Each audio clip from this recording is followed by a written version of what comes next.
Seja bem-vindo ao canal, vamos falar sobre...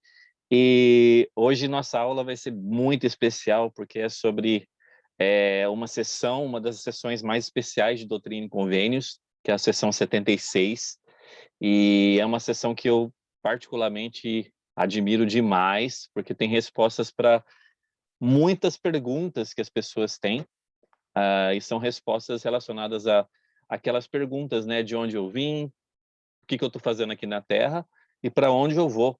É basicamente uma sessão falando sobre o plano de salvação do Senhor. Mas antes de começar a falar um pouquinho sobre isso, eu gostaria de retificar uma informação do último vídeo, né? Que eu indiquei o canal do irmão Vanderlei, é o canal do Vanderlei Claudiano, da Escola Dominical Brasil, que eu indiquei no vídeo anterior. Na verdade, o irmão Vanderlei ele grava um vídeo por dia, falando sobre o Vem e Segue-me. Então, é um canal que vale muito a pena conferir. Outro canal que eu também tive dando uma olhada, né, nesses últimos dias aí, foi o canal do irmão Gustavo. É o canal Degustando o Vem e Segue-me. E aí, toda terça-feira ele posta também um vídeo lá sobre o Vem e Segue-me.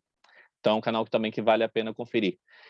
E também falando sobre os vídeos da Liga da Justiça, SUD, né? Então, são vídeos lá que estão disponíveis, estão na descrição aí embaixo do vídeo. Tem um link lá, é só acompanhar esse link. E outra coisa, né, se você gosta de falar desse assunto, sobre o Evangelho, sobre as coisas relacionadas a Jesus Cristo e tudo mais, então não se esqueça de se inscrever aí no canal e dar aquela curtida também. Então vamos começar a aula de hoje. É uma aula falando da parte histórica, né? Ela aconteceu mais ou menos entre janeiro e fevereiro de 1832. Fazia um ano que Joseph Smith estava trabalhando com a revisão da Bíblia, né? Do Novo Testamento e tudo mais, do Velho Testamento, da Bíblia em si. E aí eles chegaram na parte onde João estava falando sobre ressurreição. E essa visão que Joseph Smith teve, ela foi dada, na verdade, para Joseph Smith e Sidney Reardon, né? Essas duas pessoas tiveram essa visão juntas, e ela foi descrita, né? Na verdade, ela tem um nome, ela foi descrita como a visão. Então, quando a gente fala sobre essa sessão 76, a gente está falando, então, sobre esse tipo de revelação que o Senhor deu para Joseph Smith. Nessa visão, na verdade, foi falado sobre alguns pontos principais do Evangelho.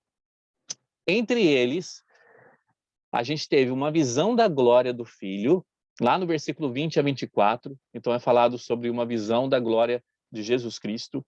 A gente teve uma visão da queda de Satanás, os sofrimentos dos filhos da perdição, isso no versículo 25 a 29.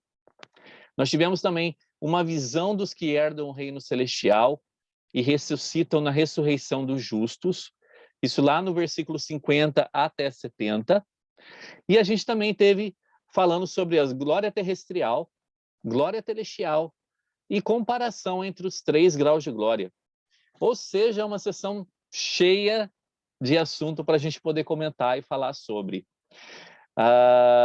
Falando um pouquinho sobre essa visão, o presidente Wilford Woodruff, ele falou o seguinte: um exemplo que posso mencionar é a visão, que como revelação contém mais luz, verdade e princípios do que qualquer pronunciamento de qualquer outro livro que já lemos. Essa sessão esclarece nossa situação atual, de onde viemos, por que estamos aqui e para onde vamos. Qualquer homem pode saber por meio dessa revelação qual será o seu destino e sua situação. Todos os homens sabem quais leis obedecem e as leis que eles guardarem aqui determinarão sua situação no mundo vindouro. Então, na verdade, o finalzinho dessa citação vai meio que resumir toda a nossa aula de hoje, né? Todos os homens sabem a quais leis obedecem e as leis que eles guardarem aqui determinarão sua situação no mundo vindouro. Então vamos começar falando de algumas coisas interessantes aqui. A primeira coisa, lá no versículo 5 a 6, é falado assim. É uma promessa, na verdade, que foi dada aos santos, né? E ele fala, pois assim diz o Senhor, o Senhor, sou misericordioso e benigno para com aqueles que me temem. Quando a gente está falando aqui temem, é no sentido de respeitar. Então, por aqueles que me respeitam. E deleito-me em honrar aqueles que me servem em retidão e em verdade até o fim. Grande será a sua recompensa e eterna a sua glória. Então, olha as promessas que ele faz aqui para a gente. Tem outras promessas que o Senhor faz também aqui nesses versículos, né? De 6 até o versículo 10. Por exemplo, ele promete também para a gente uma grande recompensa de glória eterna para aqueles que guardarem os seus mandamentos. Nós também temos a revelação de todos os mistérios de Deus. Esses mistérios relacionados a mistérios passados e mistérios presentes. O que são esses mistérios que são revelados para a gente? São princípios e verdades do Evangelho que só podem ser compreendidos pelo poder do Espírito Santo. Então essa aqui é a questão mais importante. Quando a gente fala de mistérios de Deus, a gente está falando sobre princípios e verdades que são entendidas e compreendidas por meio do Espírito Santo. E algumas verdades, elas somente são reveladas nos templos sagrados.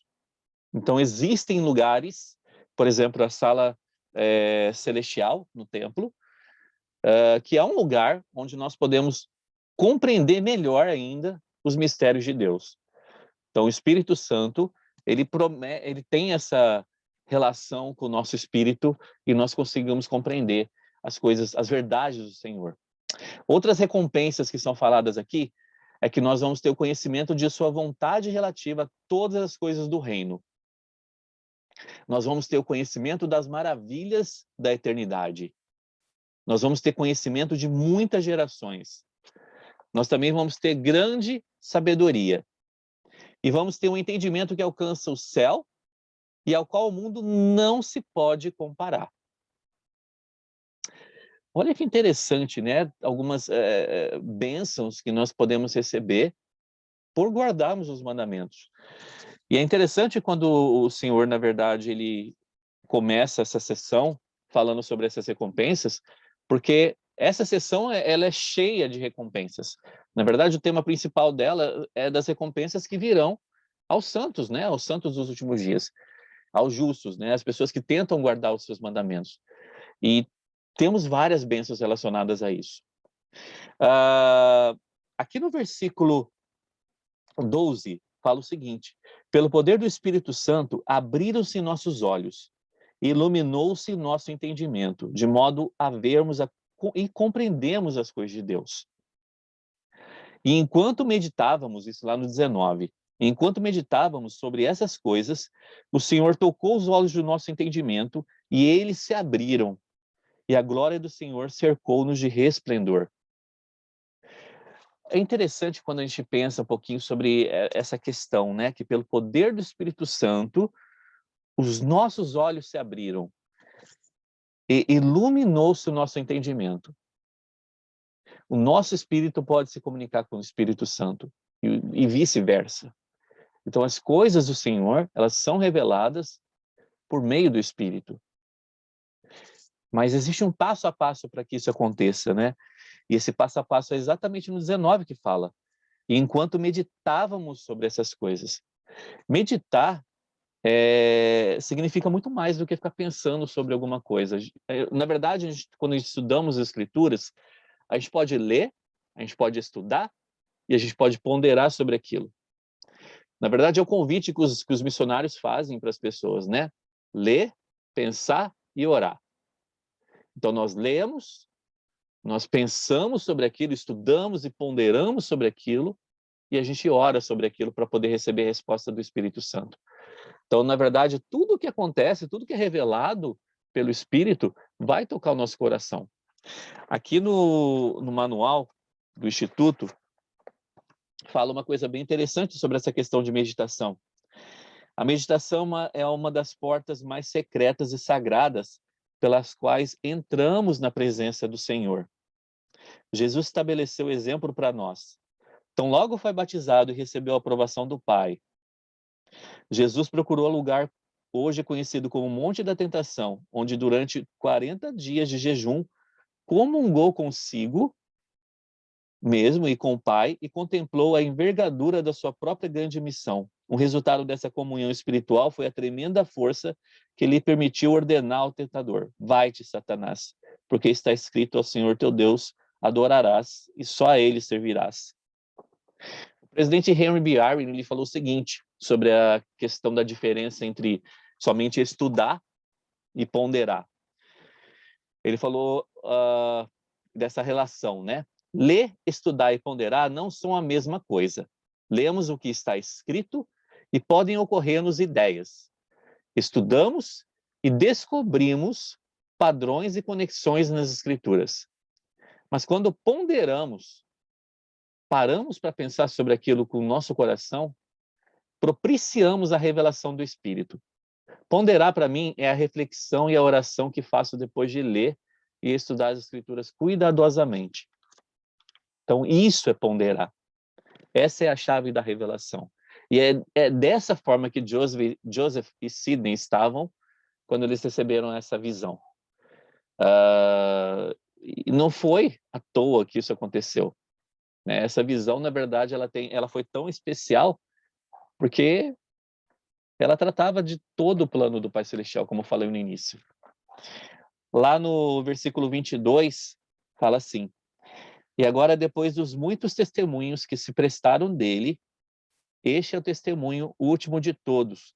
Quando ele fala último de todos, não quer dizer que é o último, mas é o testemunho mais recente sobre aquela situação que nós damos dele, que ele vive, porque ouvimos, sim, à direita de Deus, e ouvimos a voz testificando que ele é o unigênito do Pai, que por ele e por meio dele e dele os mundos são e foram criados.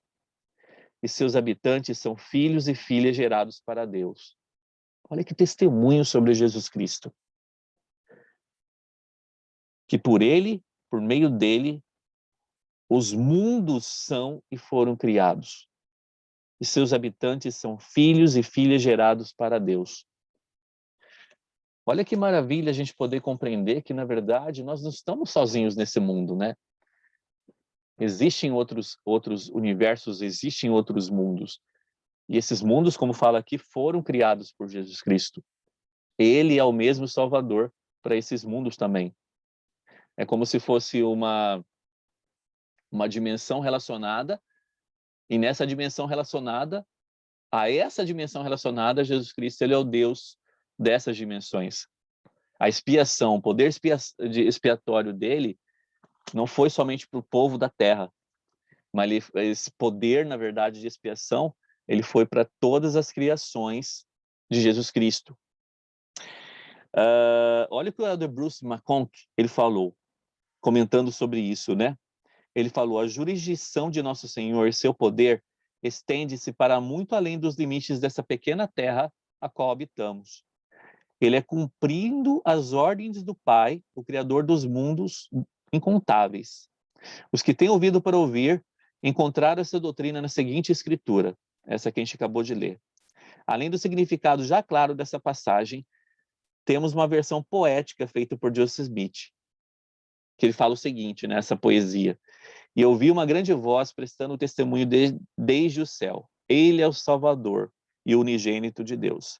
Por ele, dele e através dele, todos os mundos foram feitos.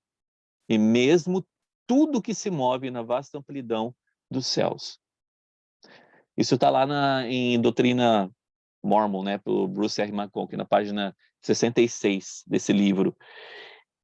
E é interessante a gente notar isso, né? Porque muitas vezes a gente fica pensando que Jesus Cristo, na verdade, ele expiou somente por essa terra, pelas pessoas, os habitantes da terra. E não. O poder expiatório dele realmente foi para todo o universo e para todos os mundos criados por ele.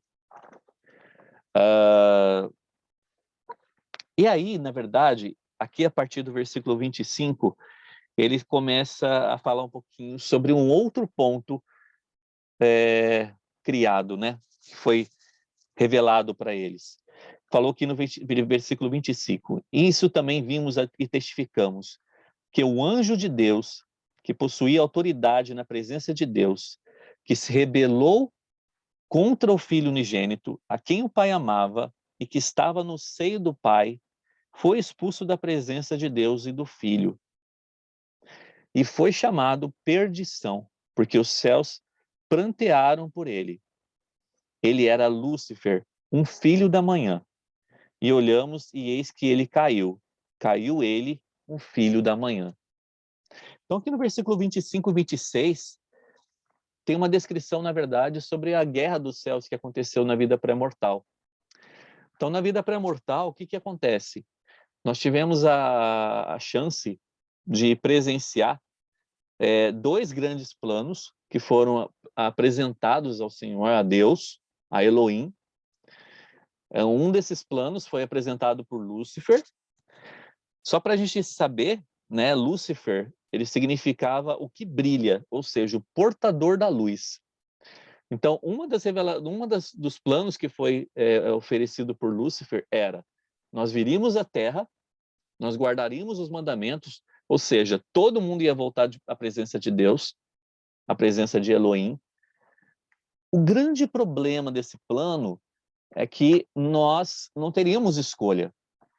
Todo mundo seria que nem um robô. A gente viria aqui, cumpriria as ordens do Pai e voltaríamos à presença de Deus de novo. Era um plano ruim? Não. Era um plano bom até. Só que pecava na questão do livre-arbítrio.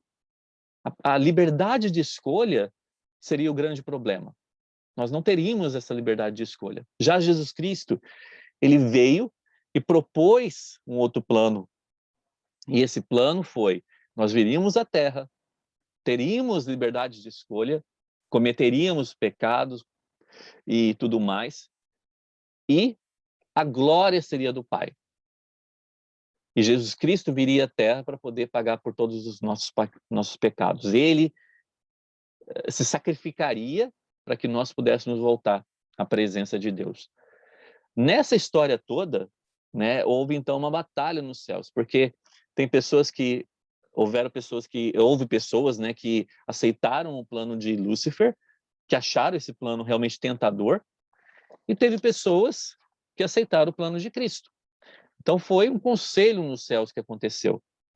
E nessa guerra que aconteceu, 1/3 do mundo espiritual que vivia na vida pré-mortal foi expulso juntamente com Lúcifer. Então, quando fala que Lúcifer caiu, ele caiu, não caiu sozinho, ele caiu com 1/3. Se a gente pensa, o que é 1/3 de um todo, é muita coisa. E essas pessoas que caíram com Lúcifer, eles perderam a chance de passar pelo segundo estado, ou seja, de vir para a Terra e ganhar um corpo físico. Essas pessoas que vieram com Lúcifer nunca vão ter um corpo físico. Lá no manual, o presidente Cannon, ele falou assim: alguns têm nos chamado o filho da manhã, mas eis que se trata de um filho da manhã. Um entre muitos, sem dúvida. Sem dúvida também, este anjo era um personagem poderoso. Lúcifer, ele era muito poderoso na vida pré-mortal. O registro que temos a seu respeito demonstra claramente que ele ocupava uma posição muito elevada, que era muito considerado e que era poderoso em sua esfera. Tanto que quando a Terra e o plano de salvação foram discutidos nesse conselho dos céus, ele pôde apresentar um plano pelo qual essa Terra seria povoada e seus habitantes seriam redimidos. Seu plano, entretanto, não foi aceito, mas era tão plausível e tão atraente que 1/3 de todas as hostes celestes o aceitou e desejou unir-se a ele.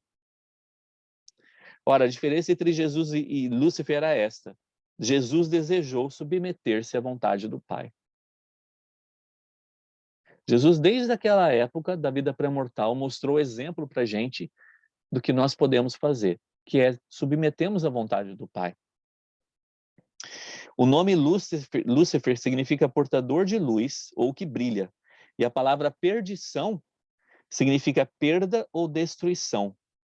Lúcifer caiu de sua posição como ser glorioso para uma condição de destruição e perda final. Então, quando fala que Lúcifer caiu, não é caiu fisicamente falando, né? Mas ele caiu de sua posição como ser glorioso para uma condição de destruição e perda final. Saber que um dos nomes de Satanás é perdição aumenta o significado do título Filhos da Perdição. Ou seja, quando a gente começa a entender que Satanás significa perdição, a gente começa a entender que os filhos de perdição, na verdade, eram filhos de Satanás. São aqueles que seguiram o plano dele. Lá no versículo 28 a 29, fala um pouquinho sobre isso. E fala o seguinte: enquanto ainda estávamos no Espírito, o Senhor ordenou-nos que escrevêssemos a visão, pois vimos Satanás, aquela antiga serpente, sim, o diabo, que se rebelou contra Deus e procurou tomar o reino de nosso Senhor, nosso Deus e Cristo. Portanto, ele faz guerra aos santos de Deus e cerca-os. Quando ele fala que ele faz guerra aos santos de Deus e cerca-os, a grande vontade, talvez a grande meta de Lúcifer e seus anjos aqui na Terra seja poder controlar o nosso corpo físico, controlar a nossa vontade. A partir do momento que ele consegue controlar o nosso corpo físico, controlar a nossa vontade, nos influenciar para fazermos as coisas ruins, para quebrarmos os mandamentos, na verdade ele está conseguindo aquele propósito dele, que é nos cercar, fazer guerra aos santos. Aqui na Terra nós temos 3 coisas que que são consideradas nessa guerra contra Lúcifer. Nós temos o Espírito de Deus, nós temos o Espírito do homem e temos o Espírito do diabo. Então, a quem nós vamos procurar para poder vencer esses desafios? Nosso espírito, na verdade, ele precisa estar influenciado com o Espírito de Deus, com o Espírito Santo, para que nós possamos ter a força necessária para vencer o espírito do diabo. Na verdade, o corpo físico, ele tem mais poder sobre o espírito. Então, é por isso que a grande vontade dele é ter um corpo físico. Porque isso é uma coisa que eles nunca vão ter, né? Então, o nosso espírito, juntando com o nosso corpo físico e com o Espírito de Deus, com o Espírito Santo, tem grande vantagem contra Lúcifer. E essa que é a coisa principal para nós podermos vencer os poderes dele. E lá no versículo 31, falou o seguinte: assim diz o Senhor concernente a todos os que conhecem o meu poder, e dele foram feitos participantes, e que se deixaram vencer pelo poder do diabo, e negaram a verdade e desafiaram o meu poder. Estes são os filhos de perdição, de quem eu digo que melhor lhes fora nunca terem nascido. Pois são vasos de ira, condenados a sofrer a ira de Deus com o diabo e seus anjos na eternidade, sobre os quais eu disse que não há perdão neste mundo, nem no mundo vindouro. Tendo negado o Santo Espírito depois de havê-lo recebido, e tendo negado o Filho unigênito do Pai, tendo crucificado dentro de si, e tendo envergonhado abertamente, estes são os que irão para o largo de fogo, e enxofre com o diabo e seus anjos. E os únicos sobre quem a segunda morte terá qualquer poder. Vamos falar um pouquinho desses versículos aqui. Aqui ele começa a falar para a gente um pouquinho sobre a questão dos filhos da perdição. O Senhor explicou que os filhos da perdição, na verdade, são pessoas que receberam o conhecimento do poder de Deus e foram feitos participantes desse poder, mas que se deixaram vencer pelo poder do diabo e negaram a verdade e desafiaram o poder de Deus. Além disso, eles negam o Santo Espírito depois de havê-lo recebido e negam o Filho unigênito do Pai. Aqui no Manual do Instituto, fala um pouquinho sobre essa questão dos filhos da perdição. E fala o seguinte, na verdade, sobre essa questão dos filhos da perdição. Anos depois que essa revelação ter sido recebida, o profeta Joseph explicou o seguinte: todos os pecados serão perdoados, exceto o pecado contra o Espírito Santo, porque Jesus salvará todos, exceto os filhos da perdição. O que um homem precisa fazer para cometer pecado imperdoável? Ou seja, esse pecado que leva a pessoa a ser um filho da perdição. Ele precisa receber o Espírito Santo, ter os céus abertos a ele e conhecer Deus e depois pecar contra ele. Depois que um homem pecou contra o Espírito Santo, não há arrependimento para ele. Ele tem que dizer que o sol não brilha enquanto o vê. Ele tem de negar Jesus Cristo quando os céus forem abertos para ele. Ele tem que negar o plano de salvação com os seus olhos abertos para ver a cidade dele. Então, uma das características dos filhos da perdição é que eles são pessoas que negam o Espírito Santo, que vão cometer o grande pecado, que é considerado o pecado imperdoável, que é negar o Espírito Santo. Então, na verdade, Joseph Smith ele explicou aqui para a gente o que significa essa questão de negar o Espírito Santo. Não é uma coisa tão simples. O Elder Kimball ele falou o seguinte: o pecado contra o Espírito Santo exige tanto conhecimento que se torna impossível para o homem comum cometer essa transgressão. Como falou ali, precisa os céus terem sido abertos para a gente ter tido uma revelação pessoal e saber que Jesus Cristo vive e tudo mais, e negar aquilo. Então, negar o Espírito Santo é uma coisa muito séria. Como Kimball falou aqui, exige tanto conhecimento que se torna impossível para o homem comum cometer essa transgressão. A mudança de coração não ocorre repentinamente, mas devido a alguma forma de transgressão que continua na alma sem arrependimento, até que o Espírito Santo se retira. Ele está falando aqui do processo, né, para a pessoa se tornar um filho da perdição. Porque, na verdade, o que acontece? Não são somente aquelas pessoas que foram expulsas junto com Lúcifer que serão filhos da perdição. Na verdade, aqui na Terra, pessoas que negaram o Espírito Santo e pessoas que vão cometer o pecado imperdoável, essas pessoas também vão ser ressuscitadas, mas para uma glória ou melhor, sem glória, né? Eles vão ser ressuscitados, na verdade, como filhos da perdição. A gente vai falar um pouquinho daqui a pouco sobre isso. Então ele fala aqui do processo para a pessoa se tornar um filho da perdição, que não é uma coisa tão simples assim. Então a mudança de coração não ocorre repentinamente, mas devido a alguma forma de transgressão, que continua na alma sem arrependimento, até que o Espírito Santo se retira. Então aquele homem é deixado nas trevas espirituais. O pecado gera o pecado, a escuridão vai aumentando até que o amor à verdade se transforma em ódio. E o amor a Deus é superado pelo perverso desejo de destruir tudo que é justo e verdadeiro. Dessa maneira, Cristo é exposto ao vitupério e à blasfêmia exaltada.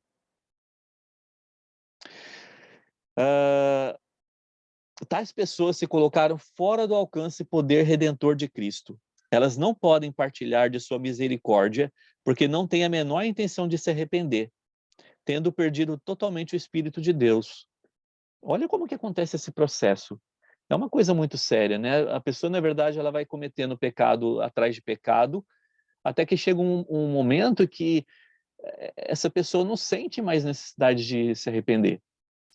E a partir desse momento ela vai se afastando tanto do Espírito que o que sobra para aquela pessoa, na verdade, são trevas, né? E ela começa a se colocar numa posição em que ela detesta tudo relacionado ao que é do Evangelho, ao que é de Cristo, ao fato de se arrepender.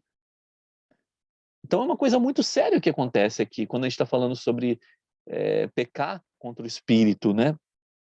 Seu pecado é uma ofensa tão hedionda que o pecador é incapaz de se arrepender. E é justamente isso que torna o seu caso irremediável. E é justamente essa situação, se um homem nessa situação pudesse arrepender-se, ele seria perdoado. Sendo, porém, incapaz de fazê-lo, não pode alcançar pelo poder da misericórdia. Ou seja, o homem chega num ponto que ele não vê mais sentido em se arrepender. Se ele quisesse se arrepender, teria como. Porque o poder misericordioso do Senhor, ele está ali para todas as pessoas. Mas o problema é que ele não quer passar por isso. Então, na verdade, é um processo que não acontece de uma hora para outra. Nos domínios da perdição ou no reino das trevas, onde não existe luz, Satanás e os espíritos da pré-existência que não receberam corpo habitarão com aqueles que na mortalidade regrediram ao nível de perdição. Esses perderam o poder da regeneração. Eles se mergulharam tanto na iniquidade que perderam a propensão e a habilidade de se arrepender. O presidente McConkie falou o seguinte: para cometer um crime imperdoável, o homem precisa receber o evangelho, adquirir por revelação do Espírito Santo o conhecimento absoluto da divindade de Cristo e então negar o novo e eterno convênio pelo qual foi santificado, chamando de coisa ímpia e ofendendo o Espírito da graça. A pessoa comete assassinato por assentir na morte do Senhor, ou seja, tendo o perfeito conhecimento da verdade, rebela-se abertamente e se coloca em uma posição na qual teria crucificado Cristo, sabendo perfeitamente que ele era o Filho de Deus. Dessa maneira, Cristo é crucificado de novo e envergonhado abertamente. Então, isso é o pecado imperdoável. São essas coisas, duas coisas, né, que vão realmente prejudicar essas pessoas de ganharem um grau de glória, de ganharem alguma recompensa eterna do Senhor, satisfatória, pelo menos. Essas pessoas, na verdade, elas vão habitar com Lúcifer e os filhos da perdição. A grande diferença dessas pessoas é que elas vão passar pela ressurreição. Elas vão ganhar o corpo perfeito novamente. Mas, infelizmente, por esse tipo de atitude, por eles terem negado o Espírito Santo e derramado sangue inocente, eles não terão essa chance de terem a misericórdia para eles, nesse caso, né? O presidente Joseph Fielding Smith, ele explicou que o ato de derramar sangue inocente não se restringe a tirar a vida de pessoas inocentes. Porque muitas vezes é falado que para você negar o Espírito, você precisa passar por essas duas coisas. Ou você nega o Espírito, para você se tornar o filho da perdição, ou você derrama sangue inocente. E aí o presidente Joseph Fielding Smith, ele está explicando aqui que derramar sangue inocente não é somente matar uma pessoa, não é somente cometer o assassinato. Olha o que ele fala. Mas também inclui tentar destruir a palavra de Deus e envergonhar Cristo abertamente. Os que conhecem a verdade, depois de combaterem os servos autorizados de Jesus Cristo, estão lutando contra o Senhor, e assim são culpados do seu sangue. Derramar sangue inocente, conforme ensinam as Escrituras, significa consentir na morte de Jesus Cristo e envergonhá-lo abertamente, que é o que a gente acabou de falar aqui do Elder Bruce R. McConkie. É uma coisa muito séria, né? E uma outra consequência para os filhos da perdição seria que eles não teriam, que eles passariam então pela segunda morte espiritual. O que acontece? Quando Cristo ele veio à Terra, ele propiciou para que nós pudéssemos ter o arrependimento de nossos pecados e que nós pudéssemos ressuscitar. Então, na verdade, quando Jesus Cristo pagou pelos nossos pecados, ele fez a expiação, ele proporcionou para todas as pessoas o arrependimento, e é por isso que nós vencemos a morte espiritual. A morte espiritual é o quê? É você se afastar da presença de Cristo. É você se afastar da presença do Espírito. E a gente faz isso através do pecado. quando cometemos pecado, a gente vai se afastando da presença de Deus, da presença do Espírito. E a gente volta a essa presença por meio do arrependimento. Então, Cristo ele proporcionou para a gente o arrependimento e ele proporcionou a ressurreição para que nós pudéssemos vencer a morte física. Então, ele venceu a morte espiritual e a morte física. Quando fala que os filhos da perdição, eles não terão, eles não vencerão a segunda morte espiritual, por que na verdade ele está falando isso? O poder de Cristo não vai ter efeito sobre essas pessoas, porque eles não se deixaram ser levadas sobre esse poder. Consequentemente, eles não vão ter as bênçãos necessárias para que eles possam vencer essa segunda morte espiritual. Olha lá o que Bruce R. McConkie falou aqui sobre essa segunda, né, morte espiritual. Morte espiritual é ser expulso da presença do Senhor. Está morto para as coisas da retidão. Está morto para o sussurro e inspiração do Espírito. No final, todos serão redimidos da morte espiritual, exceto os que pecaram para a morte, ou seja, os filhos da perdição. Aqueles que estão destinados a se tornar filhos da perdição, que é falado em Doutrina e Convênios. João ensina isso dizendo que após a morte e o inferno terem libertado os mortos, que neles estão, então a morte e o inferno serão lançados no lago de fogo. Essa é a segunda morte. E assim o Senhor disse em nossos dias, que os filhos da perdição são os únicos sobre quem a segunda morte terá qualquer poder, significando qualquer poder após a ressurreição. Então, quando passamos pela ressurreição, a gente vai falar disso daqui a pouco, a ressurreição, na verdade, vai acontecer em etapas. Não vai ser de uma hora para outra que todo mundo vai ressuscitar, né? Então, os filhos da perdição, eles serão os últimos a ressuscitarem. E esses não vão viver durante o milênio. Eles não vão ter a grande bênção de viver durante o milênio. E eles vão ser lançados, na verdade, no que a gente considera inferno, né? É inferno espiritual. Porque para eles não vai ter poder, o poder expiatório não alcança essas pessoas. Porque eles não se deixaram ser alcançados por isso. Aqui continua falando o seguinte, a morte espiritual significa... Desculpa. Os seres espirituais jamais provarão a morte, no sentido da destruição ou no sentido de que seu corpo espiritual será dissolvido. Pelo contrário, eles continuarão a viver por toda a eternidade como espíritos ou como personagens ressuscitados. Eventualmente, todos serão redimidos da morte espiritual, exceto aqueles que pecaram para a morte. É isso que a gente estava falando agora há pouco. O Senhor disse em nossa época que os filhos da perdição são os únicos para quem a segunda morte não terá qualquer, ou melhor, que a segunda morte terá qualquer poder. Querendo dizer com isso que após a ressurreição, essas pessoas não terão a chance de vencerem a morte espiritual. Eu não sei se deu para entender muito bem essa parte, mas o que acontece? Todas as pessoas que passaram aqui para a Terra, elas têm a chance de se arrepender dos seus pecados.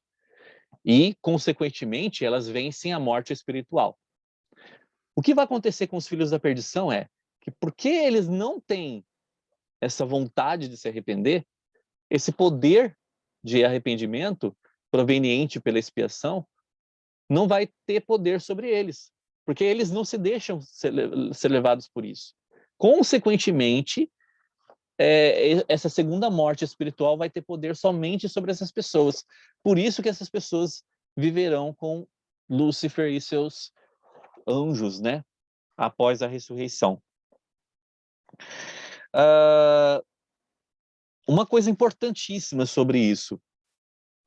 Quem aqui na mortalidade se tornou um candidato a filho da perdição, vai ressuscitar? Vai. Todas as pessoas vão ressuscitar. Né? Então, a ressurreição, na verdade, é uma coisa que Jesus Cristo estabeleceu para todas as pessoas. Os únicos que não passarão pela ressurreição são aqueles que foram expulsos da vida pré-mortal, junto com Lúcifer, tá? E é falado muito sobre essa questão salvação, o que é salvação, né? Por outras igrejas, outras denominações, o que significa você ganhar o céu, ganhar o inferno. E, na verdade, quando o Joseph Smith ele teve a revelação aqui relacionada à doutrina e convenção 76, uma das grandes problemáticas sobre tudo era envolvendo essa pergunta. Pô, será que é justo uma pessoa ganhar somente o céu ou o inferno? Né? Lá é interessante notar o que significa ser salvo, né, para os santos dos últimos dias. Ser salvo significa ser libertado da segunda morte, que é a morte espiritual final, pela garantia de um reino de glória no mundo futuro. Então, essa é uma das consequências daquelas pessoas que vão ganhar, ou melhor, que vão ter a segunda morte espiritual. Eles não vão ter a chance de de serem ressuscitados para uma glória após o milênio. Assim como a ressurreição é universal, afirmamos que todas as pessoas que viverem na face da terra, com raras exceções, têm nesse sentido a salvação garantida. Então, ser salvo para o santo dos últimos dias, o que significa? É você ganhar um dos reinos de glória. É você não passar pela segunda morte espiritual. Só que, é claro, quando a gente pensa sobre ganhar um grau de glória, a gente sempre quer ganhar o maior grau de glória, né? Porque, na verdade, senão a gente vai passar a eternidade toda pensando, poxa, o que eu podia ter feito para poder ganhar um grau de glória melhor? Mas os filhos da perdição não terão a chance de ganhar um grau de glória. E isso que é chamado de inferno para eles. Eles vão ganhar o que é chamado de trevas exteriores. Então, às vezes, se emprega a expressão plenitude da salvação, né, para essa questão de você ganhar a salvação, porque ela exige mais do que arrependimento e batismo por intermédio da autoridade competente do sacerdócio. Exige também, para você ganhar a plenitude da exaltação, exige que se façam convênios sagrados, inclusive o convênio eterno do templo de Deus e fidelidade a eles, perseverando até o fim. Então, aqui na Terra, nós temos a chance de passar pelo batismo, para ganharmos o dom do Espírito Santo, começarmos o caminho, né, de volta à presença de Deus. Mas existem muitas outras coisas depois disso, né? Nós precisamos passar pelo templo, precisamos ganhar nossas investiduras, precisamos honrar essas investiduras, precisamos passar pelo casamento celestial, precisamos honrar o casamento, precisamos passar por todas essas ordenanças e continuar firme até o fim, para que possamos ganhar, então, ter a chance de ganhar o grau de glória maior, que é o reino celestial. Né? E no reino celestial, na verdade, é como se for, ele é dividido também, para que possamos ganhar o grau de glória maior dentro do reino celestial e nos tornarmos deuses, nós precisamos realmente ter passado por todo esse processo. Então, ser salvo para um santo dos últimos dias pode parecer assim, poxa, beleza, eu posso ganhar um reino de glória, aí eu vou estar salvo. Sim, por que não? Mas você não vai ser um filho da perdição. Mas você ficar pensando na eternidade toda no que você poderia ter feito para ter ganhado um outro grau de glória, isso para mim é um inferno na sua mentalidade. Né? Você saber que você poderia ter feito muito mais e ter tido chances de ter ganhado muito mais do que somente o que você ganhou como recompensa. Muitas vezes as pessoas têm muitas perguntas sobre a vida pós-mortal, né? Muitas dúvidas sobre o que vai acontecer conosco depois da morte e tudo mais. Então, depois que nós passamos pela morte, nós vamos para o mundo espiritual. No mundo espiritual, nós temos, duas divisões no mundo espiritual. Nós temos uma condição de paraíso e nós temos uma condição de prisão espiritual. O que acontece? Durante toda a nossa vida, nós vamos viver, como eu falei no início da aula, nós vamos viver de acordo com um determinado tipo de grau de glória. Então, o nosso comportamento, o nosso relacionamento que nós temos com Deus aqui, vai determinar qual tipo de glória nós vamos receber. Mas só que nós temos várias outras coisas ainda depois disso. Nós temos o mundo espiritual. Depois do mundo espiritual, nós vamos passar pela ressurreição. A gente vai ter o milênio. E durante todo esse processo, muitas coisas ainda podem acontecer. Então, nós precisamos nos manter fiéis até o final. Então, na verdade, o lance de ser fiel não é somente nessa terra. Continua sendo no mundo espiritual, continua sendo depois da ressurreição durante o milênio. Então, é um processo eterno, né, que nós precisamos fazer a roda girar o máximo possível para que possamos chegar lá no reino celestial, no maior grau de glória. Lá em 1 Coríntios 15, fala o seguinte, 40 a 41. E há corpos celestes e corpos terrestres, mas uma é a glória dos celestes e outra dos terrestres. Uma é a glória do sol e a outra a glória da lua. E a outra a glória das estrelas, porque uma estrela difere em glória de outra estrela. Isso fala lá na Bíblia, lá em 1 Coríntios. Imagina explicar isso para uma pessoa que acredita que existe somente céu e inferno, sabendo que nós temos graus de glórias que são recompensas para aquelas pessoas que viveram aqui na Terra. O Senhor é um Deus tão misericordioso que Ele proporcionou todas essas recompensas para quem o segue durante essa vida e a vinda vindoura também. Né? O presidente Brigham Young falou o seguinte, quando Deus revelou a Joseph e Sidney Reardon que havia um lugar preparado para todos, de acordo com a luz que receberam e de acordo com a maneira como rejeitaram o mal e praticaram o bem, isso foi uma grande provação para muitas pessoas. E alguns apostataram ao saber que Deus não iria enviar os pagãos e as criancinhas para o castigo eterno, mas que no devido tempo providenciaria um lugar de salvação para todos, abençoando os honestos, virtuosos e verdadeiros, quer eles fossem membros da igreja ou não. Essa era uma doutrina nova para essa geração, e muitos não conseguiram aceitá-la. Então, muitas pessoas não acreditavam que Deus realmente seria um Deus tão misericordioso, tão justo, que daria, né, um grau de glória para todas as pessoas, independente se eles fossem membros de uma igreja ou não.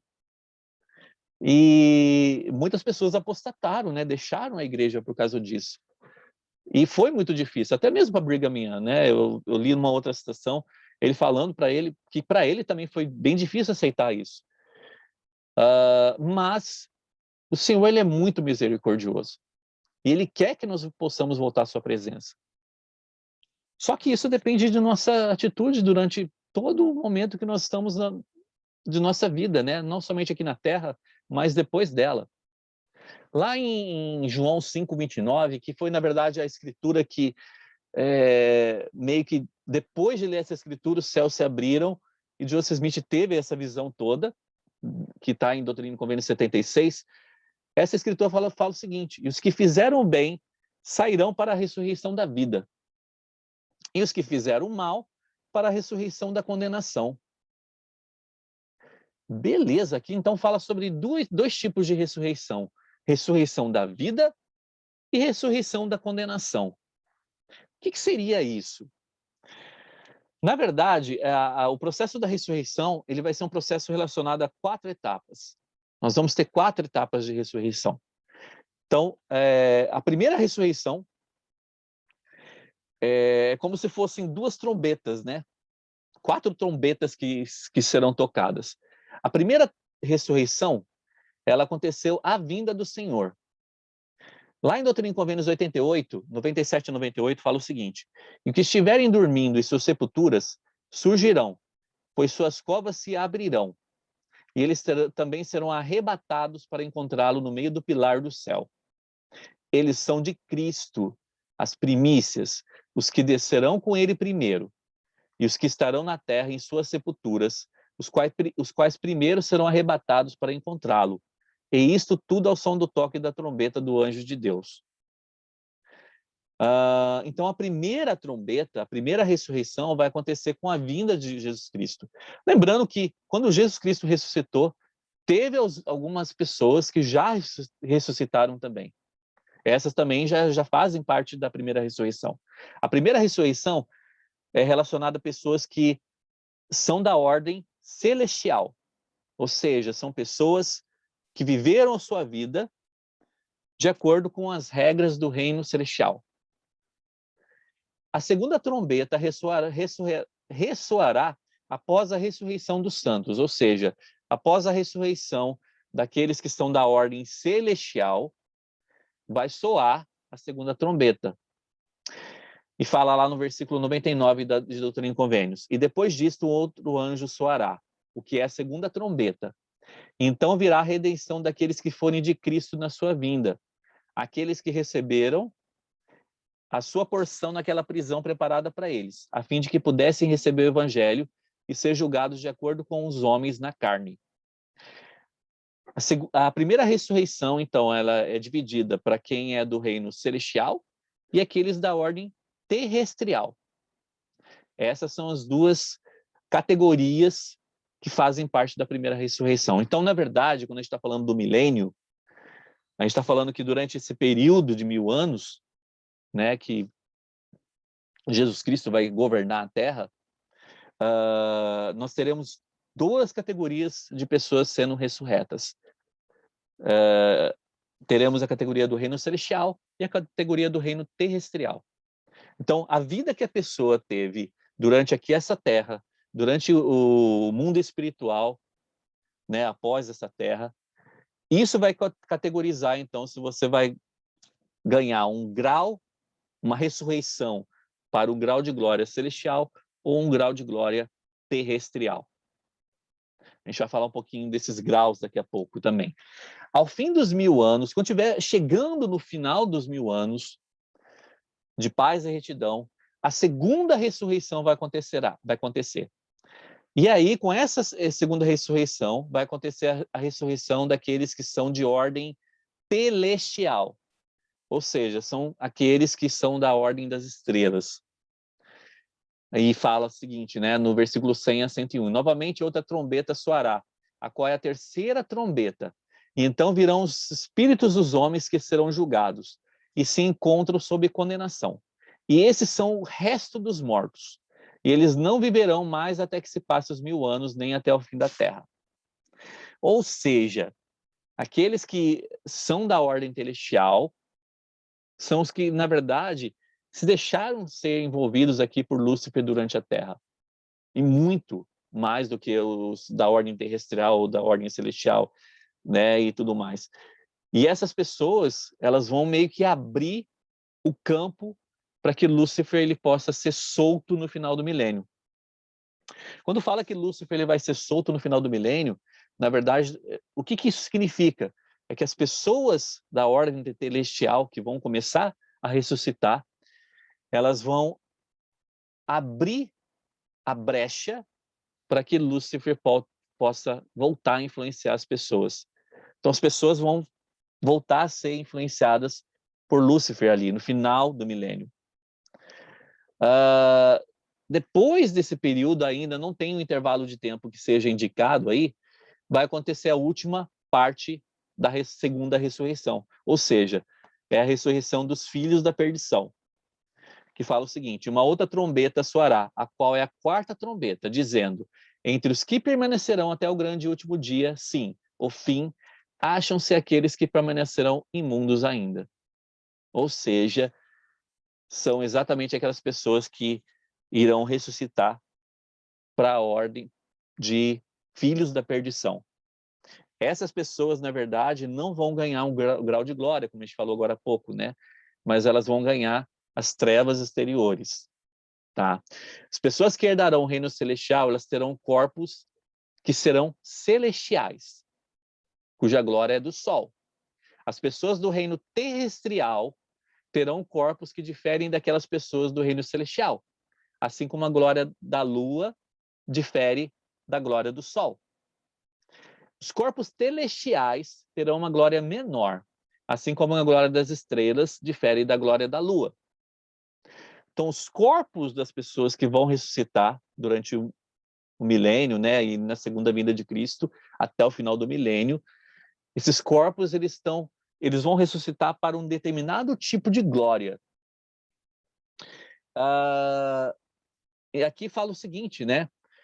E os que forem santificados por meio da lei que vos dei, sim, a lei de Cristo, herdarão outro reino, sim, o reino terrestre ou o reino celestial. Porque aquele que não consegue viver a lei de um reino celestial não consegue suportar uma glória celestial. E aquele que não consegue viver a lei de um reino terrestre não consegue suportar uma glória terrestre. E aquele que não consegue viver a lei de um reino celestial não consegue suportar uma glória celestial. Portanto, não é digno de um reino de glória. Portanto, deve permanecer no reino que não seja um reino de glória. Isso está em Doutrina e Convênios 88. Como o corpo será levantado na ressurreição para condizer com a condição de cada pessoa, o Senhor designará cada homem e mulher ao local que for merecido. Então, nossos corpos serão ressuscitados de acordo com o grau de glória que vamos merecer no final. É claro que depois do milênio vai existir uma outra guerra, que é chamada de guerra de Gog e Magog, e essa vai ser uma guerra de testemunhos, vai ser uma última guerra, na verdade, contra Lúcifer. E após essa guerra, vai acontecer, então, o julgamento final. Então, assim, durante todo esse processo, como eu falei agora há pouco, né, mas durante todo o processo de nossa vida aqui na Terra, mundo espiritual, milênio, nós precisamos continuar sendo valentes naquilo que defendemos. Porque no final do milênio, Lúcifer vai ser liberto e a gente pode ser influenciado de novo. Então, às vezes você foi ressuscitado para uma glória terrestre ou até uma glória celeste, e se você não tomar cuidado, você pode acabar sendo ainda influenciado por Lúcifer no final. Então, por isso que é uma batalha que vai acontecer, que é uma batalha de testemunhos. Não é uma batalha física que vai acontecer, é uma batalha de testemunhos. É uma batalha realmente do que realmente eu acredito e o que eu vou ganhar como recompensa para isso. Lá no 14º capítulo de João, João 14:2, fala o seguinte: na casa de meu pai há muitas moradas. E, na verdade, isso deveria estar escrito assim, isso Joseph Smith falando, né? No reino de meu pai há muitos reinos. Há mansões para os que obedecem à lei celestial e há outras mansões para os que não cumprem a lei. Todo homem em sua própria ordem. Então, assim, eu sei que, na verdade, a Doutrina e Convênios 76 é uma sessão muito grande, né? Não é uma sessão que daria para a gente poder falar, por exemplo, em 1 hora, em 1 hora e meia, mas eu vou deixar para vocês algumas escrituras aqui que são relacionadas a cada tipo de glória, né? Por exemplo, a glória celestial seria em Doutrina e Convênios 76, de 50 a 70, e o 92 a 96. E eu vou ler algumas citações relacionadas a cada tipo de glória, tá? Para a gente poder entender quais são as recompensas que podem vir após o julgamento final. O Elder Bednar, ele falou o seguinte: o Santo Espírito da promessa é o poder santificador do Espírito Santo. Ou seja, uma das grandes recompensas do reino celestial é que nós vamos ter o Santo Espírito da promessa. O que significa isso? É o poder santificador do Espírito Santo. Quando selado pelo Santo Espírito da promessa, uma ordenança, voto ou convênio é selado na terra do céu e no céu. Receber esse selo de aprovação do Espírito Santo é resultado de fidelidade, integridade e constância em honrar os convênios do Evangelho com o correr do tempo. Contudo, esse selo pode ser retirado devido à iniquidade e transgressão. Então, assim, Aqueles que ganharam o reino celestial, que vão ganhar o reino celestial, são pessoas que mantiveram esse Santo Espírito da promessa. Ou seja, que guardaram as ordenanças do Senhor, que não perderam o poder do Espírito com a iniquidade. Como falou aqui, esse selo do Espírito Santo ele pode ser tirado pela iniquidade. Mas são pessoas que venceram esse tipo de iniquidade, venceram esse processo todo. Eles receberam um selo de aprovação, por isso a glória celestial. Uma vez que toda coisa vivente segue o modelo de sua progenitura, seria válido supor que Deus projetou um padrão diferente, estranho para sua descendência? Quando a gente pensa sobre Deus, e a sua descendência, né? Seria muito estranho de pensar, pô, Deus ele tem alguma coisa diferente para a gente? Não. Certamente nós, os seus filhos, não somos, em sentido científico, uma espécie diferente dele. Olha que interessante isso. Nós não somos diferentes da espécie de Deus. Por isso que nós podemos nos tornar deuses um dia. Talvez estejamos engatinhando em nosso progresso. Talvez sejamos juvenis, até infantis comparados com Deus.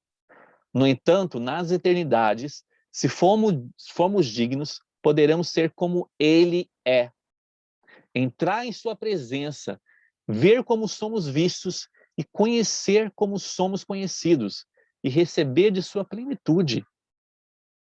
Isso foi tirado de uma liarrona de 1985. Uma outra citação da liarrona também fala o seguinte: irmãos e irmãs, façamos o melhor possível e procuremos aperfeiçoar-nos a cada dia. Quando nossas imperfeições aparecerem, podemos continuar tentando corrigi-las. Esse é o processo de arrependimento que nós temos. E isso que é interessante desse processo todo que nós temos aqui durante essa terra, para que possamos vencer a morte espiritual. Podemos perdoar mais as falhas em nós mesmos e nas pessoas que amamos. Podemos ser consolados e pacientes. O Senhor ensinou: não podeis suportar a presença de Deus agora. Portanto, continuai pacientemente até que sejais aperfeiçoados. O caminho para o reino celestial, irmãos, não é um caminho de uma hora para outra. É um caminho passo a passo. Um pouco aqui e um pouco ali, até que sejamos aperfeiçoados. Não devemos ficar desanimados se nossos sinceros esforços em alcançar a perfeição nos pareçam hoje árduos e intermináveis. A perfeição é incompleta nessa vida. Olha que interessante isso, né? A imperfeição, ou melhor, a perfeição é incompleta nessa vida. A plena perfeição só será alcançada depois da ressurreição e somente por intermédio do Senhor. Está reservada a todos os que o amam e guardam seus mandamentos. Isso inclui tronos, reinos, principados, poderes e domínios. É o objetivo pelo qual devemos perseverar até o fim. É a perfeição eterna que Deus reservou para cada um de nós. Isso é receber a perfeição. E é uma das recompensas principais do Senhor. Se nós pudermos receber a glória celestial, nós viveremos na companhia de Deus, Jesus Cristo e do Espírito Santo. Nós poderemos ser deuses no reino celestial. O Senhor ele tem misericórdia de todas as pessoas. Por isso que ele preparou um grau de glória para todas as pessoas. Somente aquele que rejeita realmente a ele não vai ter direito a um grau de glória. Falando do segundo grau de glória, nós temos a glória terrestre.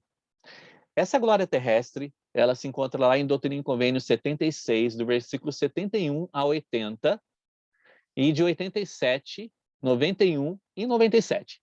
Então, vocês podem dar uma lida depois em casa sobre essas escrituras. E o que é falado sobre o reino terrestrial? Alguns daqueles que herdarão o reino terrestrial são pessoas que morreram sem lei e que aprendem o evangelho no mundo espiritual. É importante entender que algumas pessoas que ouvem o evangelho no mundo espiritual herdarão o reino celestial, ao passo que outras que forem ensinadas não receberão o evangelho da mesma maneira e, portanto, herdarão um reino menor. Então, quando nós morremos, né, nós vamos para o mundo espiritual, aquelas pessoas que não passaram pelas ordenanças do evangelho aqui na Terra, elas se encontram num estado de prisão espiritual. E elas vão ter a chance de conhecer o evangelho no mundo espiritual. E no mundo espiritual, elas vão ter a chance de aceitar ou não o evangelho, essas ordenanças, para que sejam feitas por elas no templo. Se elas aceitarem essas ordenanças e viverem essas ordenanças lá no mundo espiritual, elas têm a chance de receber o reino celestial. Tá? Ao passo que outras pessoas que até foram ensinadas lá no mundo espiritual vão ter a chance de serem ensinadas, de passarem pelas ordenanças e tudo mais, mas pode acontecer de não ganhar o reino celestial, ela pode ganhar um outro grau de glória, porque vai depender do seu grau de obediência também. Além disso, há outras pessoas que morreram sem o conhecimento do evangelho, mas que herdarão o reino celestial. O reino de glória que cada pessoa irá herdar será de acordo com a lei que ela decidir aceitar e viver, tanto aqui na Terra, quanto no mundo espiritual, e quanto no milênio. Alguns dos que herdarão o reino terrestrial são aqueles que não são valentes no testemunho de Jesus. Em outras palavras, essas pessoas obtiveram o testemunho de Cristo, mas não foram suficientemente valentes para aceitar ou viver a plenitude do evangelho para obter uma recompensa celestial. Brother Cook, do Coro dos 12, ele falou o seguinte: minha oração é que tornemos nossa conduta condizente com os nobres propósitos exigidos daquele que estão a serviço do Mestre. Em todas as coisas devemos lembrar que ser valentes no testemunho de Cristo é o grande teste divisório entre o reino celestial e o terrestrial. Queremos estar no lado celestial dessa linha divisória. Olha que interessante o que ele fala. O grande teste é ser valente no testemunho de Jesus Cristo.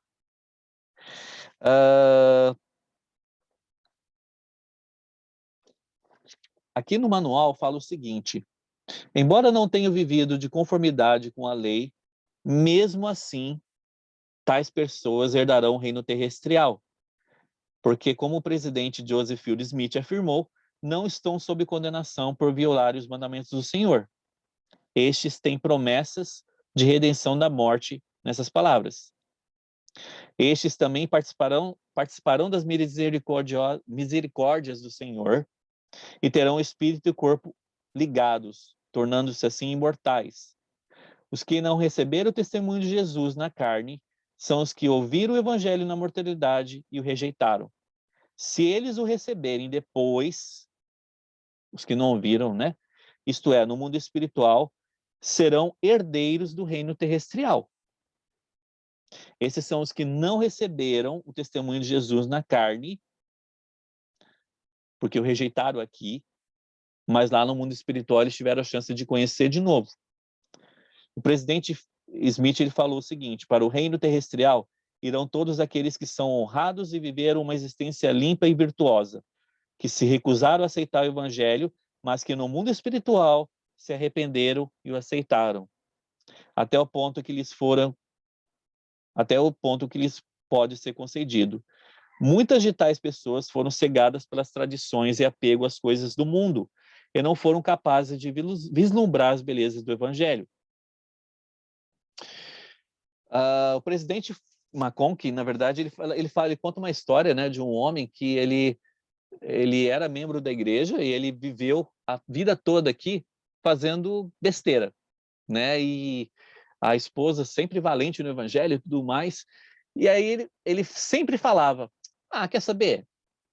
Eu não vou fazer nada, vou continuar fazendo o que eu gosto de fazer, porque vai chegar lá no final mesmo, você vai fazer as ordenanças por mim, né? Na verdade, esse homem não era membro da igreja, a esposa era membro da igreja. E ele falava, né? Você vai fazer as ordenanças por mim quando eu morrer? Então, vou continuar fazendo o que eu quiser fazer aqui na Terra. E aqui é uma coisa bem interessante, né, e séria que ele fala. Não costumamos nos assentar em julgamento e negar ordenanças vicárias a pessoas. Mas de que vai adiantar ordenanças vicárias a essas pessoas que tinham esse tipo de pensamento aqui na Terra? Pois aqueles que não tiveram oportunidade de crer e obedecer a santa palavra nesta vida, a primeira oportunidade de ganhar a salvação acontecerá no mundo espiritual. Se aqueles que ouvem a palavra pela primeira vez, ao se encontrarem no mundo dos espíritos, pertencem à espécie de pessoas que teriam aceito o evangelho aqui, se lhe fosse apresentado, lá elas o aceitarão. A salvação para os mortos é destinada aos que só no mundo espiritual tiveram a primeira oportunidade de alcançar a salvação. Não existe outra promessa de salvação além daquela registrada nessa revelação. Os que rejeitam o evangelho nessa vida, mas o aceitam no mundo espiritual, não herdarão o reino celestial, mas o terrestre. Então é uma coisa bem séria que é falado aqui, porque são pessoas que pensam, né, que eu vou fazer o que eu quiser da minha vida e depois eu só me arrepender e vou conseguir o reino celestial. E não é assim que acontece. Como falou aqui, nós não costumamos julgar o que vai acontecer com a pessoa, né? Na verdade, Deus ele vai julgar. Somente Deus, Jesus Cristo, sabe o que vai acontecer com essa pessoa. Mas não é justo esse tipo de pessoa que teve esse tipo de pensamento, conheceu o evangelho aqui, o negou aqui na Terra, teve a chance no mundo espiritual, acabou recebendo as ordenanças e tudo mais. Não é justo ela receber um reino celestial. Mas o Senhor é um Deus de misericórdia e Ele sabe de todas as coisas e é Ele que vai julgar, né? Mas, como falou aqui, não existe outra promessa de salvação além daquela registrada nessa revelação. Os que rejeitam o evangelho nessa vida, mas o aceitam no mundo espiritual, não herdarão o reino celestial, mas o terrestrial. Mas eu volto a falar, isso quem sabe é Deus, é Jesus Cristo, e são eles que vão julgar. Existe um outro grau de glória, que é a glória telestial, que se encontra em Doutrina e Convênios 76, de 81 a 86, 88 a 90 e 98 a 112. E fala o seguinte aqui: os que recebem uma herança no reino celestial são aqueles que decidiram não receber o evangelho ou um testemunho de Jesus Cristo. São aqueles que decidiram não receber. Eles não negaram o Espírito, como fizeram os filhos da perdição, mas escolheram um caminho de iniquidade e são lançados, então, no inferno.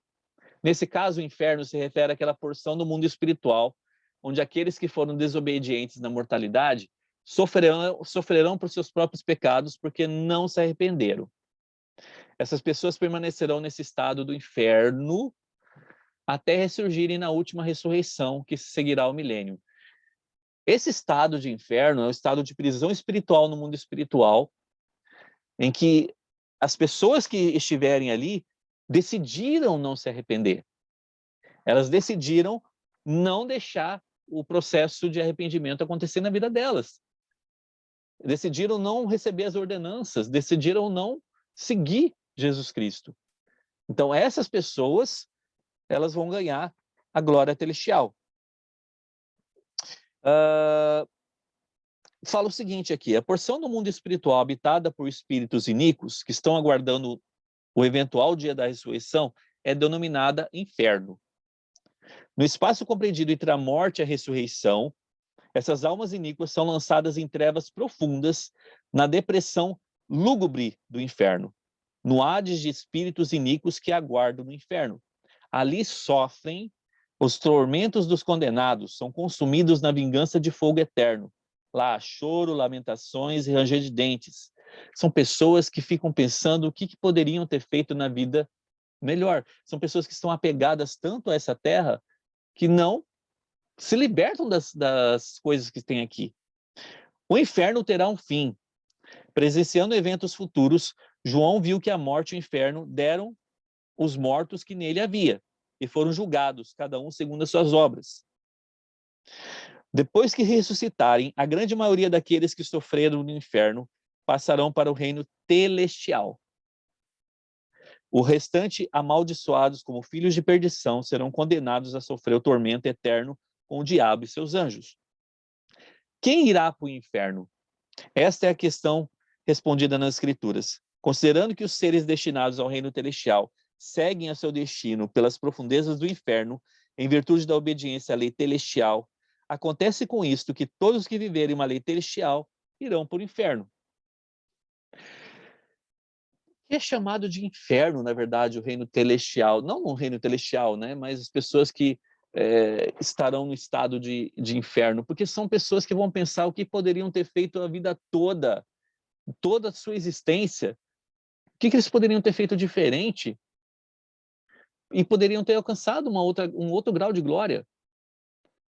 Né? Imagina, por exemplo, no reino celestial, você não vai ter a chance de conviver com Cristo, conviver com Deus. Né? Você vai ter a influência ali do Espírito Santo, mas cadê essa coisa tão especial, né, que acontece nos outros reinos de glória? O Elder Cook explicou: ao morrer, os espíritos justos passam temporariamente a viver no estado chamado paraíso. Alma, o Filho, ensinou que o paraíso é um estado de descanso, um estado de paz, onde descansará de todas as suas aflições e de todos os seus cuidados e tristezas. Os espíritos iníquos habitarão na prisão espiritual, que às vezes é chamada de inferno. Sua descrição é de um lugar terrível, coberta de trevas. Contudo, graças à expiação de Jesus Cristo, todos os espíritos abençoados com o nascimento serão, no final, ressuscitados, com a reunião do espírito e do corpo, e herdarão em reinos de glória que são superiores à nossa existência aqui na Terra. Até o reino celestial, que é o último reino de glória, é um reino superior ao que nós temos aqui na Terra. As exceções se restringem àqueles que, como Satanás e seus anjos, deliberadamente se rebelaram contra Deus. Na ressurreição, a prisão espiritual, o inferno, libertará seus espíritos cativos. Doutrina e Convênios explica claramente que o reino mais baixo, ao qual o homem é designado, é tão glorioso ao ponto de estar além do entendimento do homem. Uma doutrina fundamental é a de que o mais ímpio pecador, no julgamento final, receberá uma glória que está além do entendimento humano, que é tão grande que não conseguimos descrevê-la adequadamente. Aqueles que se saírem bem receberão um lugar ainda mais glorioso. O Evangelho é um evangelho de imenso amor. Isso é tirado de Homer Durden. E ele falou o seguinte: o amor é a base de tudo. O menor dos filhos de Deus é amado de modo tão carinhoso a ponto de sua recompensa estar além do entendimento do homem mortal. O presidente Brigham Young ele falou o seguinte: os filhos dos homens serão julgados de acordo com suas obras, sejam elas boas ou sejam elas más. Se o homem tiver a vida repleta de boas obras, ele será devidamente recompensado. Por outro lado, se sua vida for repleta de más ações, ele receberá a justa recompensa por essas ações. Quando será que as pessoas compreenderão que este é o tempo em que começamos a firmar o alicerce de nossa exaltação para o tempo e a eternidade? Que esta é a época de produzirmos bons frutos para a honra e glória de Deus, tal como Jesus o fez. Isso está lá em Ensinamentos de Brigham Young, de 1997. Irmãos, essa sessão ela é muito especial. Eu espero que realmente ela possa fazer a diferença em nossa vida. A coisa principal é sabermos que Deus é um Deus de misericórdia e é um Deus justo, é um Deus que tem promessas para todos os seus filhos, é um Deus que tem um reino de glória preparado para todos os seus filhos. E nós vamos receber tais recompensas de acordo com o que vivemos na nossa existência. Eu gostaria de encerrar com uma citação do presidente Bruce R. McConkie, de 75. Ele fala o seguinte: Ser valente no testemunho de Jesus Cristo significa crer em Cristo, em seu evangelho, com convicção inabalável. Mas isso não é tudo. É mais do que crer e conhecer. Precisamos ser praticantes da palavra e não somente ouvintes. Significa mais do que dizer palavras. Não é simplesmente confessar com os lábios que o Salvador é o Filho de Deus. É sim a obediência, submissão e retidão pessoal. Ser valente no testemunho de Jesus é perseverar até o fim. É viver nossa religião. É praticar o que pregamos, guardar os mandamentos. Ser valente no testemunho de Cristo é estar do lado do Senhor em todas as questões. É pensar que Ele pensa, acreditar no que Ele acredita, dizer o que Ele diria e fazer o que Ele faria se estivesse na mesma situação. É ter a mente de Cristo, ser um com Ele, como Ele é um com o Pai. Eu sei realmente que essas são verdades eternas. E é bom saber, é incrível saber que realmente o Senhor ele tem tudo preparado. E que nós possamos realmente ser valentes no testemunho de Cristo. Eu sei que essa aula hoje foi uma aula bem maior, né? Mas considerando o conteúdo de Doutrina e Convênio 76, é um conteúdo esplêndido, né? É um conteúdo fenomenal. Eu espero que nós possamos estudar um pouquinho mais sobre essas coisas e aprender mais. E eu deixo esse desafio para a gente. O que nós podemos fazer para sermos mais valentes em Cristo, em nossa vida, para que possamos ter as maiores recompensas? Eu deixo esse desafio para a gente, que possamos pensar sobre essas coisas, ok? Então, galera, obrigado pela participação, obrigado pelos comentários que vocês sempre deixam aí na descrição embaixo.